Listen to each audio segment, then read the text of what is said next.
Po,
mula na sa ating gaway bago po i-alis si Nanay Presi. And God, no? Sinasabi po ang Biblia, mga kapatid, ng Book of Philippians chapter 1 verse 21, for to be to live is Christ and to die is gain. Tulad po ng ipinangaral ng Bishop kagabi. Amen. Napakahalaga po ng buhay, no? Ang buhay na ito, mga kapatid, ay talagang binigyang halaga ng Panginoon sa atin upang malaman po natin, makita po natin habang ang tao po'y buhay, ating pong pagkamahalin, mga kapatid ko.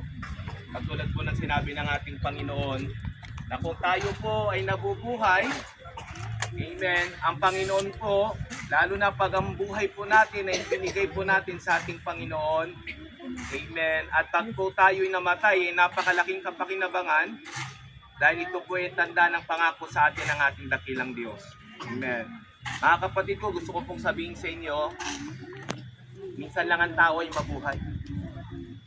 Amen. Minsan lang po tayo magkakaroon ng hininga, at pagkatapos nun, magiging alaala na lang tayo sa mundong ito, magiging kwento, sasabihin natin, na minsan may nabuhay na Sister Presi, Nanay Presi, amen, at minsan may naglingkod sa kanya, mga kapatid. Alam niyo po ba, ang kamatayan ay tanda lamang po ng pangako sa atin ng ating Panginoon na tayo pong lahat ay mamamatay.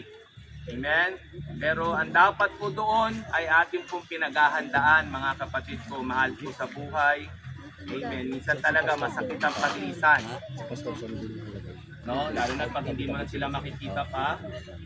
Lalo na hindi mo na makikita ang kanyang mga tawa, ang mga galit o kung ano man.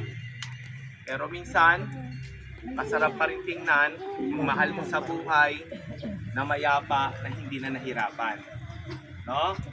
Kesa naman makita po natin siya, inuhay man ng Panginoon, pero nakalantang gulay na, bedridden na, mas masakit pong tingnan. Amen. Lahat naman po tayo ay mauuwi sa kamatayan. Pero gusto ko pong sabihin sa inyo, at paalaala na rin ni Nanay Presi sa inyo, minsan ay tao ay nabuhay. No? Ang tao po ay may pasimula at mayroon din pong wakas. Parang isang libro na mayroon din pong pasimulang pahina at mayroon din pagwawakas. Amen? Everybody shout amen. Mga kapatid ko, mahal ko sa buhay, amen. Ito po yung tanda lamang. Ito na po yung, wag po na, sabi nga ng ating pastor, wag na yung huling sandali. Ito na yung paghahatid sa kanya sa huling sandali. Hindi po. Ito po yung paghahatid sa kanya sa pasimula upang makuha siya na, makilala niya na, makita niya na, makamtan niya na yung buhay na walang hanggang sa piling ng ating Panginoon. Amen? Di po ba? Ano ang pangako ng Panginoon sa ating mga nananampalataya naniniwala sa Diyos? Pag tayo po'y namatay, may buhay na walang hanggang na nakalaan para sa atin. Amen.